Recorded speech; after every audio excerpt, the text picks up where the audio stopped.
guys, welcome back. Okay, so this video will be about the Pope's Exorcist. Very good movie. I cannot wait to explain this. Okay, let's get started. Okay, so it starts off with Father Gabriel. They call him Amorth. Anyways, it all takes place in 1987 in Italy. And it starts very fast. So it starts off with a scene where this guy is possessed. Father Gabriel goes to the house, he prays with them a little bit. Then he goes to the room and he gets a pig, which I was assuming that it's like a sacrifice. So the way that they did it is that he was talking to the demon and he was getting him to say that he was like weak. So the pig is right there and he tells him to possess the pig. So then as soon as he possesses the pig, then they instantly shoot the pig. So it was like an animal sacrifice in that way. And that's what I mean by it starts very fast, because that's like the first scene. So that was very interesting. Then it goes off to another scene of this family moving into this house in Italy, still 1987. And they like are having everybody fix up this house, and obviously I'm assuming that it's gonna be where all of the haunting and where the main events are happening in this house, because that's kind of like, your every scary movie. Anyway, so then there's this little boy. He starts to explore the house. Apparently their dad had left the house, which they have nothing left. They got no income, no nothing, is what the mother was saying. And then she also has like a daughter. So it's a boy, a girl, and then that's a little older than the boy, and then the mother, and then that's it. So the little boy hasn't spoken in like a year. Apparently the dad died about a year ago, so he has like trauma. And so then it goes off to another scene where they're like in Rome, Italy, where Father Gabriel is in Rome, Italy in 1987, still at the church. And they're talking to him about the animal sacrifice that he did and that he wasn't supposed to do the exorcism. So he like gets in trouble for that. But he was trying to explain that it wasn't an exorcism. It was just more of like an animal sacrifice, basically. But he wasn't supposed to do that. So he got in trouble from the superiors. But he didn't really care that much, which it made it like pretty funny. And also another thing to add in, this movie does have a lot of talking. I've talked to a few people about this movie, and that is what they have to say about it, that the movie, they talk a lot. But the thing is about movies that talk a lot, you just got to pay attention to understand like everything. And I feel like that's what makes it really good. Don't know if you guys are on the same page as me about that, but I really think so. And especially if it's a storytelling movie. It's about this guy, Father Gabriel. He's the Pope. And it's talking about him and his life. And this was just one of the stories. And I thought it was very good because of that. It was a very very good storytelling movie, I should say. So yeah, it was very good on that. So then fast forward, after he gets in trouble, he doesn't care. Then we go back to the little boy in the house. Since I said that they were fixing up the house, there was a lot of construction workers there. They were down in the basement. They find a hole and they like try to break into it, and then it explodes on their face basically. And then as soon as that happens and like they have to call the ambulance for one of their workers, they let the mom know like, hey, we're not coming back. Like, that was crazy basically. And then so she's like, oh my god, like what am I gonna do, right? Anyways, so then randomly the little boy starts to like feel super weird, like if that explosion kind of like woke something up, right? So the little boy starts getting like possessed, like you can tell like he's like weird, like he's shaking and like he's doing all these weird things. And then randomly, as soon as the mom and the the daughter go up to him, he's like, oh, you guys are all gonna die. And then as he says it, he scratches his face until it like bleeds. So then they send him to the hospital. And then from there, they were like, nothing's wrong with him. Like, we don't know what's going on.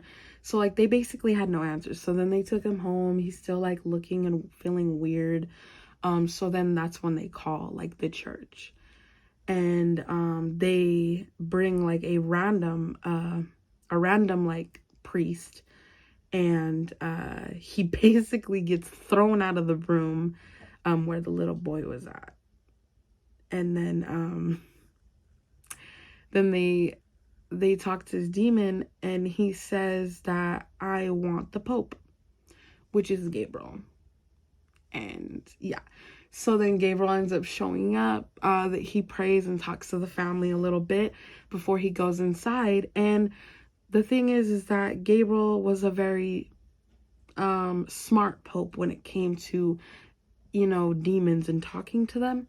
He would try to get under their skin and try to be very smart with them.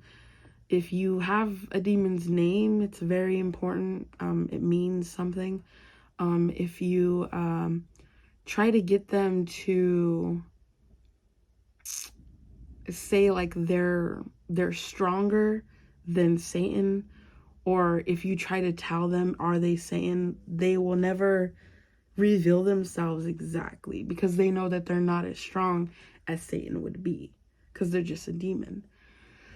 So as this was happening, Gabriel doesn't realize that this demon was very strong, like a very strong demon, because within these like little flashbacks that start to happen, the demon is making it happen. And he realizes that this demon is nobody to play with. Like, he's stronger than just a regular demon. He's not Satan, but he is something stronger. So he makes him flashback to a time where he didn't help this girl out when she needed to be helped, because they thought that it was a mental illness and that had nothing to do with possession, when she really was. So it was something that haunts him. So the demon found that in him, which was one of his weaknesses, that he basically never confessed about, you can say, and allowed her to die. So it like never left him. So the demon found that in him and kind of like made him think about it again. And the demon coughs up this little red bird, and he starts to freak out and like leaves the room. And he's like, wow, like this demon is like nothing to play with. Like, this got real, like, for a second.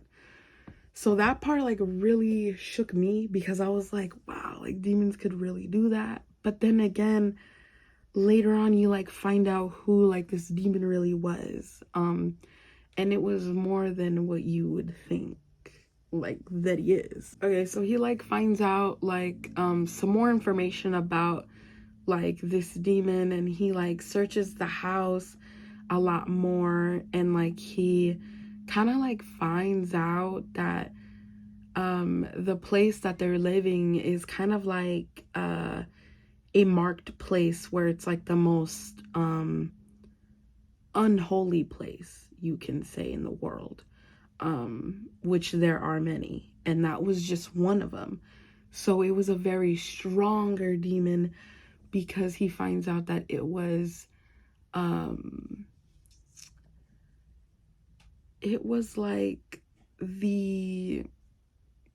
like a demon warrior, I should say, something like that.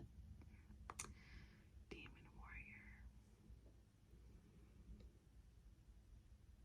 I think so. Yeah. So he was like really stronger than usual because of that. And that's what they find out. So basically what they had to do then was they had to confess all of their sins that they had deep inside them, so that the demon wouldn't be able to exactly like use those against them anymore. So they both did it together, which was that priest in the beginning, and then Gabriel, which they partnered up during this whole thing. And they were trying to get more information on this. So remember how I said in the beginning those construction workers were down in the basement and then it exploded? So they go down there and like they find out more within that one hole that they were looking in, and then it like exploded. So that's what I mean by that. It basically exploded and like made a hole like even bigger. So they ended up going there and like breaking it down, and like going inside, because apparently like it was like big enough to do that. Like it was more than just it was a whole room. So then they go in there and they find out that it's kind of like a place where everything looks like it's locked up. So in the middle of the whole like in the middle of like the whole place, it was like a person that looked like another priest, and he had like locked up himself. And Gabriel was assuming that he's like locked up for a reason. Like why, like why would he be locked up? Like there has to be reason, correct? So as they were looking through things, they found a map. They weren't exactly sure what the map was about yet. But then they found this door that had a lock on it. And they were like, okay, like what's in there? Like why is it locked up? And then why is this guy in the middle of the room locked up too? So then what they did is that they found the key, and Gabriel was assuming, well, if they really wanted something to be locked up, where would they put the key? So he assumed that it was in his stomach, and it was. So he was already a corpse. So he like dug in his stomach and like found the key and opened it up. So, and like what they found was like this area. It was like a ring kind of, and then there was like a what do you call it? Like a throne basically. And they were just like thrown off by all of it. So then they like researched this map, and it was stating that it was 200 of the 200 of the angels that went down with Satan, and it was 200 places that were the most unholy in the world. And basically what he wanted to do, this warrior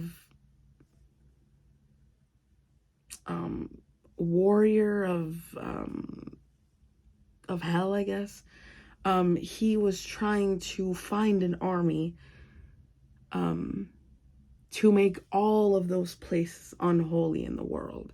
So there was not only one place, but there was 200 places just like this, which were very unholy, just like the one that they were in. So the reason why that little boy was possessed so easy was because he had a lot of trauma and a lot of weakness. So they went to him first, and that's why they got him.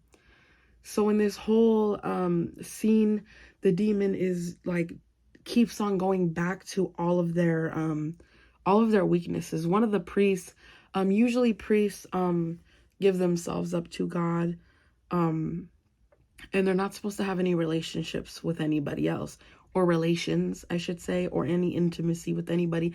And that is one of the things that this priest had did, that was supposed to be one of his confessions that he never did, and that was locked up in his head as like something bad. So that was one of the things that he kept on having him go back into his head and making him relive that were very bad. So he was like, he basically just kept mocking him about it and mocking him about it. And then the same thing with Gabriel. He let that woman die, and then he wasn't able to live with himself knowing that. So he kept on making him relive that and relive that. So that was like a very interesting thing that this demon was able to do, which was very strong of him to do. So then, okay, so they find that map. Like I said, they find this demon's name, and they were able to have a little control over him. So he was like basically possessing everybody. He possessed the boy, then he possessed the girl, then he possessed the mom. And then finally, like, Gabriel just wasn't like able to control himself and control the demon. So he tells the demon to just possess him. And so he does. And Gabriel, being so strong in religion and the way in the position that he's in, he was able to fight off this demon very strongly. And it was amazing to see that. It was just insane. Like, it was such an amazing scene to see that. Like, you could really tell, like, how strong Gabriel was in religion because of the way that he fought this demon as it was possessing him. So then Gabriel kind of like fights his way all the way down to this basement, basically. And the priest takes away the daughter and the mom, out of the way. And then Gabriel finds himself down in the basement, and the priest finally goes down there and like tries to fight him off as much as he. Okay, so like fast forward, this priest that's helping Gabriel out get unpossessed ends up unpossessing him. Then he is alive again, and this demon, since they had control of his name, they had broken the floor in that circle that I was telling you guys about, and they make the demon go back to where he was from, and that was it for him. So then that was the end of the movie. And then from there, the highest pope in the church in Rome, Italy, basically tells him, well, this map is all the places of the 200 angels that had gone down with Satan. So I need you to work on every single one of these cases as it becomes. And Gabriel accepts, as long as that priest is with him that helps him through this one.